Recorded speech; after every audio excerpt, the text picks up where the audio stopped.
The air in the boardroom tasted like recycled ego and overpriced coffee. You know that smell. The one that tells you someone's about to make a really expensive mistake. It was exactly 72 degrees because I'm the one who calibrated the HVAC system in this Manhattan high-rise. But judging by the sweat pooling on Victoria's upper lip, you'd think we were sitting in a Texas parking lot in August. My name is Ryan Bradford, I'm 49 years old, and I've been keeping this glass tower running for 18 years. Here's what you need to understand. I know every pipe, every wire, every security code in this place.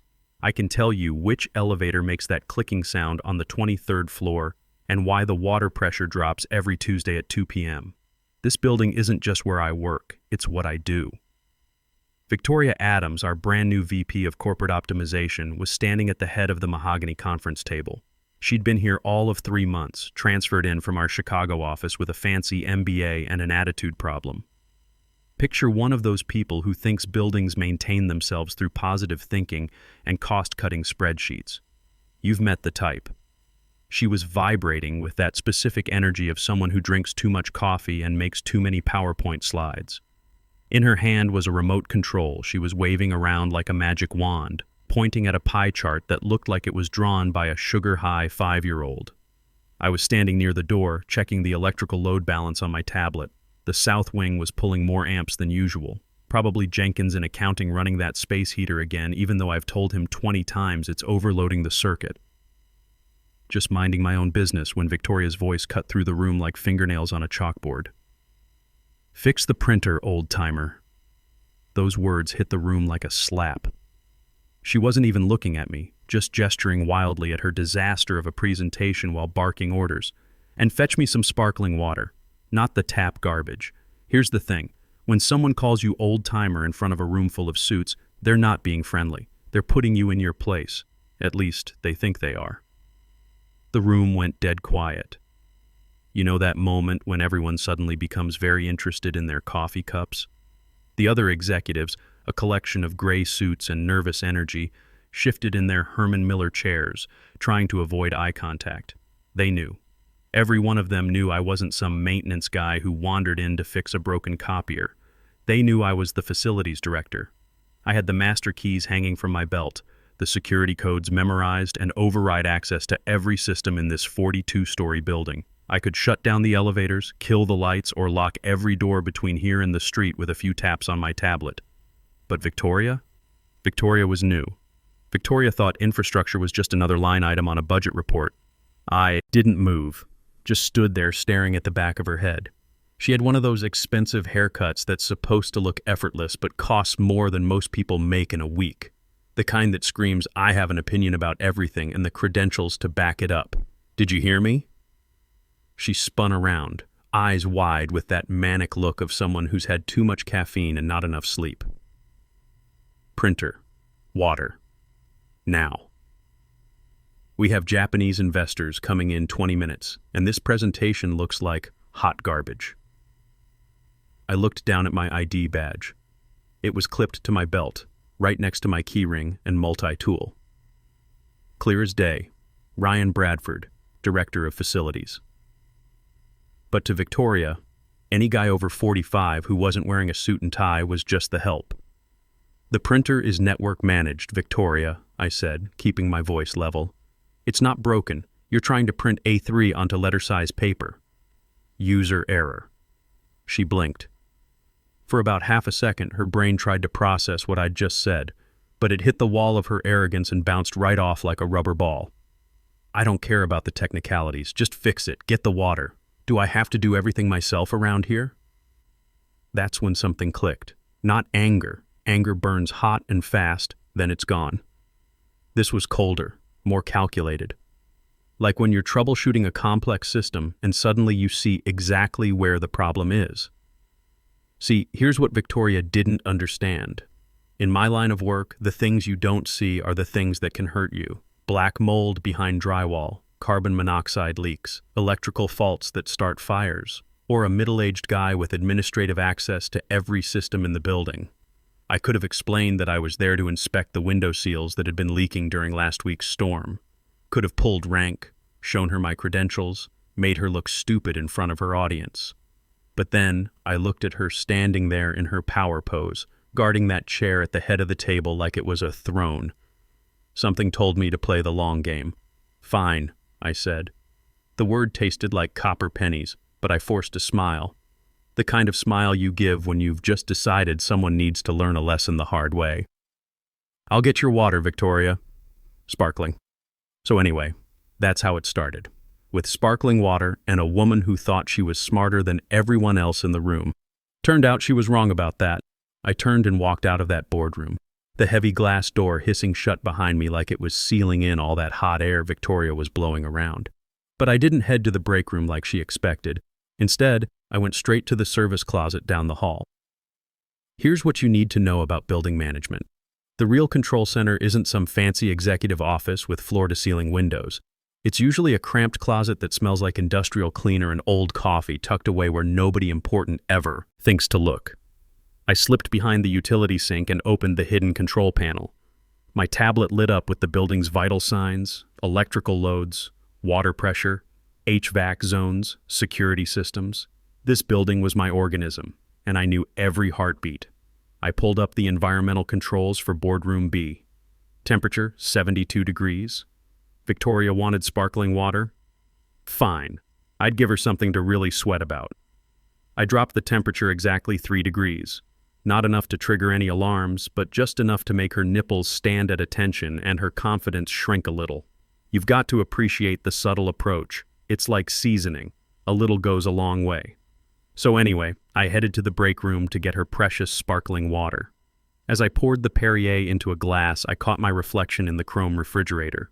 Looked tired, like a guy who'd spent too many years cleaning up other people's messes. But there was something else in my eyes now. That spark you get when you realize you're not as powerless as someone thinks you are. The pilot light had been relit.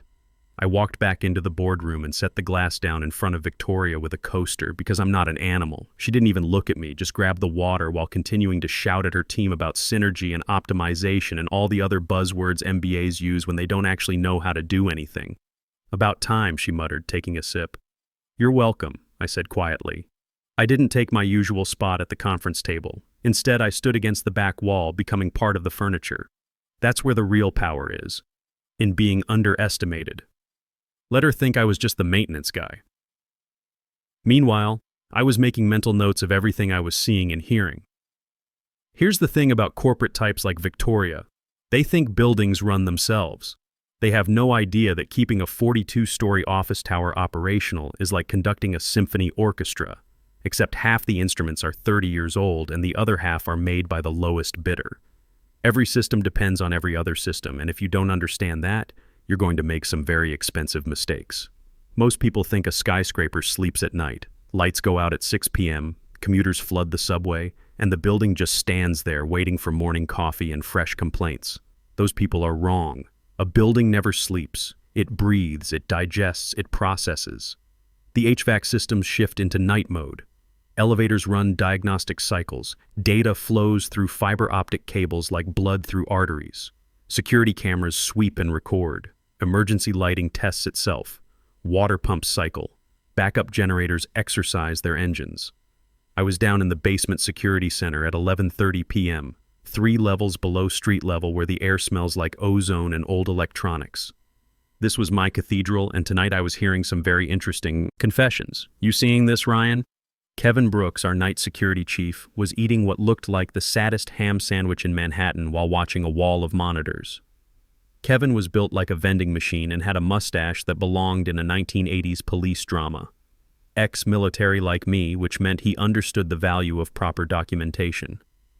"I see it, Kevin," I said, leaning over his shoulder. On screen 7, black and white security footage showed the executive elevator lobby on the 42nd floor. The timestamp read 11:45 p.m. from 3 nights ago. The elevator doors opened, and out walked Victoria. She wasn't alone. Some guy in an expensive suit was with her, and they were both clearly feeling no pain. Drunk as skunks and twice as smelly, if you know what I mean. "That's the 3rd time this week," Kevin said, wiping mayo off his lip. "Badge logs show she's using the emergency admin override to get him past the turnstiles after hours. I squinted at the access log scrolling on his left monitor. She's using the emergency override for personal guests? Gets better, Kevin said, clicking his mouse with one massive finger. Check out the server room logs.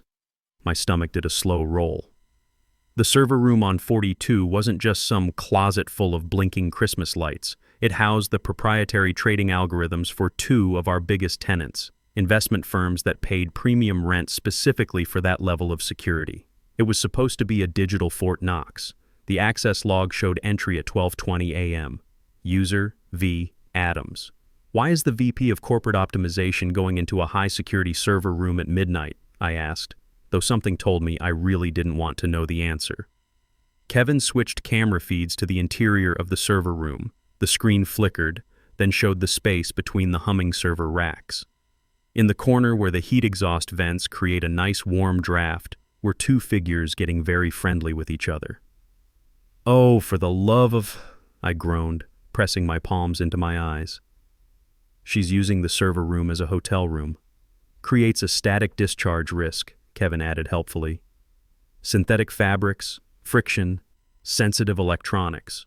One spark near those trading servers and she wipes out millions of dollars in transaction data." I stared at the screen. This wasn't just unprofessional, it was negligent. A liability nightmare wrapped up in a business suit. The woman was literally risking millions of dollars in client assets so she could have a warm place to get cozy with her boyfriend. "Should we report her?" Kevin asked, finger hovering over the incident report button. "Not yet," I said. "If we report this now, she'll spin it. Say it was a security audit and he was a consultant. She's got the board thinking she's some kind of efficiency genius because she promised them a 20% cost reduction by Q4. Here's what happened next. I had Kevin pull up 6 months of badge access history for Victoria Adams. What we found was a pattern of unauthorized entries, after-hours overrides, and access to floors she had no business being on. "Kevin," I said, "from now on, I want full logging enabled for her badge. If she uses it to buy a candy bar from the vending machine, I want to know about it." "You got it, boss. What's the plan?" I looked at the grainy footage of Victoria stumbling back toward the elevators, her expensive haircut looking like she'd stuck her finger in an electrical socket. "I'm going to let her hang herself," I said, "but I'm going to supply the rope." The next morning, I was in my basement office reading lease agreements when my phone rang. Ashley Winters, who ran a nonprofit that made apps for dyslexic kids, was crying on the other end. "Ryan, she's evicting us," Ashley said through tears. "Victoria gave us 3 days' notice. Says the 12th floor needs emergency asbestos abatement. If you've ever had someone lie to your face about something you know better than they do, you'll understand how I felt in that moment." I straightened up in my chair. "Ashley, I abated that floor myself in 2009. I've got the certificates framed on my wall. The air up there is cleaner than a hospital operating room." She showed us some report signed by an inspector we've never heard of. Said if we don't vacate immediately, she'll lock us out and seize our equipment for safety violations. Victoria wasn't just being incompetent anymore. She was forging federal safety documents. That's not poor management, that's felony fraud. "Ashley, listen to me. Don't sign anything. Don't move anything. I'm coming up." I took the freight elevator to the 12th floor. What I saw when those doors opened made my blood pressure spike about 20 points. The hallway looked like a tornado had hit it. Office chairs were stacked up like dead beetles. Whiteboards that used to be covered with brainstorms about helping kids learn to read were now being wiped clean, leaving only ghostly smudges where dreams used to be. Ashley's team was loading boxes onto hand trucks, looking like they were headed to their own funeral. These weren't just tenants to me. I'd personally fixed the AC in Ashley's server room on a Sunday because she couldn't afford the overtime rate. I remembered her bringing me homemade cookies when her first app launched. Here's what you need to understand about the 12th floor. It wasn't just office space. It was what I called the incubator wing. Small startups, mostly women-led tech firms, graphic designers, people trying to build something real in a world full of get-rich-quick schemes. I'd fought the old board for 3 years to get them favorable lease terms. Now Victoria was gutting it like a fish. I found her at the far end of the hall, standing by the windows with her phone glued to her ear, laughing about something. She was wearing that grin again, the one that looked like broken glass. "Just checking the load-bearing walls, Victoria," I said as I approached. "Clearing out the dead wood, Ryan," she replied. gesturing at Ashley's team like they were furniture being hauled to the dump. "This is prime real estate. I've got a cryptocurrency mining operation moving in next week. Triple the rent, cash up front." Cryptocurrency mining. I kept my voice level. Energy intensive, heat generating. "Don't bore me with the technical details, Ryan. Just make sure the electrical outlets work when they get here." You know what the worst part was? She didn't even try to hide her contempt. To her, I was just some old guy whose job was to make sure the lights stayed on while she squeezed every penny out of the building. I stood there for a moment listening to the building around me. The 12th floor was crying. It didn't want crypto miners burning through electricity 24/7. It wanted Ashley and her team creating apps to help kids with learning disabilities. I walked back to Ashley, who was taping up a box of files with shaking hands. "Don't cancel your internet service," I told her quietly. "Don't change your mailing address." "Why not?" I handed her a business card. Not mine, Justin Cooper's. He was a lawyer who looked like a bulldog in an expensive suit, but he was the smartest legal mind I knew. More importantly, he owed me a favor from the time I didn't report his illegal cigar humidor to the fire department. "Who is this?" Ashley asked. "A shark," I said. "Tell him Ryan sent you. Tell him to look at your lease's force majeure clause and cross-reference it with the building's official hazardous materials log. The log you maintain, the one that proves this floor is cleaner than a Mormon wedding, the one that proves Victoria is lying through her teeth. Let me back up for a minute, because you don't just decide to overthrow your boss without some serious preparation. This whole thing started 6 months ago when I was down in the building archives looking for pump schematics. The archives is a generous term for a room that smells like wet cardboard and broken dreams, filled with filing cabinets that contain the building's entire history. I was looking for sewage ejector pump specs when I stumbled across the master deed of operations. The original developers back in 1998 were paranoid about hostile takeovers. They were terrified that foreign investors might come in and gut the building for quick profits. So they did something clever. They split the building into 2 separate legal entities. The structure, the concrete, glass, and steel, was owned by one company. The operations, power, water, security, HVAC, all the systems that make a building livable, were controlled by a separate entity with an independent renewable contract. Here's the kicker. The current ownership group was a bunch of billionaires who lived on yachts in Monaco and couldn't tell a circuit breaker from a coffee maker. They didn't care who ran the operations contract as long as the toilets flushed and the rent checks cleared.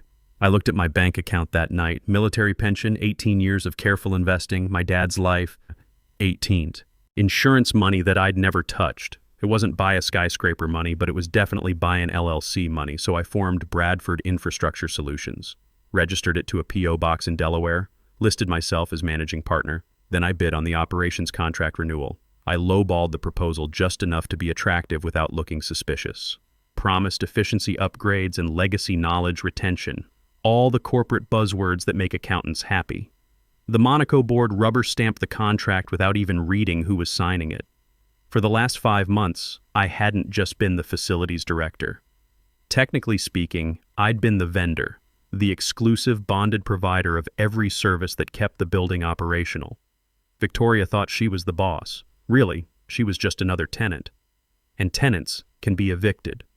I was sitting in my basement office that evening, looking at the asset transfer documents on my desk. Signed, notarized, filed with the county clerk. As of this morning, Victoria wasn't just disrespecting an employee. She was violating her service agreement with the building's operational authority, which happened to be me. "So what's next?" Kevin asked from my doorway. "Now we wait for her to really screw up," I said. "Something big enough that I can trigger the liability protection clause." "What kind of screw up?" I smiled, looking at my calendar. Friday was circled in red ink. The kind that happens when someone tries to impress Japanese investors while the building's having a little technical difficulty.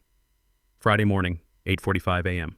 The boardroom was perfect. Polished mahogany table, pristine view of Manhattan, coffee that probably cost more per cup than most people make in an hour. Victoria was sweating like she was running a marathon in a sauna. The Japanese delegation sat on one side of the table, 3 men and 1 woman in impeccable suits, reviewing the occupancy data Victoria had prepared. They had that terrifying, quiet confidence that comes from people who actually know what they're doing. Victoria was in full performance mode, pointing at her presentation screen and throwing around words like vertical integration and seamless operational synergy. You know the type, all flash, no substance. As you can see, Victoria boomed, her voice echoing just a little too loud in the room. We've optimized tenant flow and reduced overhead by 30%. The building practically runs itself. I was standing by the door, but today I wasn't wearing my usual work clothes. Navy suit, sharp tie, leather shoes that clicked when I walked. Victoria noticed the change and shot me a confused glance, but she was too focused on impressing the investors to think about it. And here, she continued, tapping the smart screen mounted on the wall, we have our centralized control dashboard. I can monitor every aspect of the facility from this room. She had no idea what she was doing, just clicking random icons that our IT guys had set up as a demo mode. It was like watching someone try to perform surgery with a toy stethoscope. Mr. Yamamoto, the lead investor, spoke up. His voice was quiet but commanded instant attention. Ms. Adams, we have reviewed the occupancy data. There appear to be significant discrepancies regarding the 12th floor. Victoria froze like a deer in headlights. Discrepancies? That's impossible. Just a minor reporting glitch. We understand there were asbestos concerns that required emergency evacuation. Competitor sabotage, Victoria laughed nervously. This building is absolutely pristine. The infrastructure is state-of-the-art. In fact, here's what happened next. She turned to me with that look of desperation mixed with entitlement. Old habits die hard. Ryan, coffee for our guests. Make it snappy. We have serious business to discuss here. The room went dead silent. You could hear the HVAC system humming, the distant sound of traffic 42 floors below, someone's stomach gurgling. Mr. Yamamoto looked at me, then back at Victoria. In Japanese business culture, you don't treat senior staff like servants, especially not in front of potential partners. I didn't move toward the coffee machine. Did you hear me? Victoria snapped, her professional veneer cracking like cheap paint. Coffee. Now. I took one step forward. My shoes clicked on the marble floor, sharp, deliberate. No, I said. Victoria's jaw dropped like a broken tailgate. Excuse me? No, Victoria, I'm not getting coffee. And neither are you. I looked her straight in the eye. You're fired, she screamed. Actually screamed, like someone had stuck her with a cattle prod. Get out! Security! Get security in here right now! Great idea, I said, pulling out my radio. Kevin, we're ready. The conference room doors swung open. Kevin walked in with 2 uniformed officers and Justin Cooper, the lawyer I'd told Ashley about. He was carrying a thick folder that looked like it weighed 10 pounds. Victoria looked at them, then at me, confusion replacing anger on her face. What is this? Some kind of mutiny? No, Victoria, I said, walking toward the head of the table. It's an eviction notice. I turned to Mr. Yamamoto and gave a slight bow.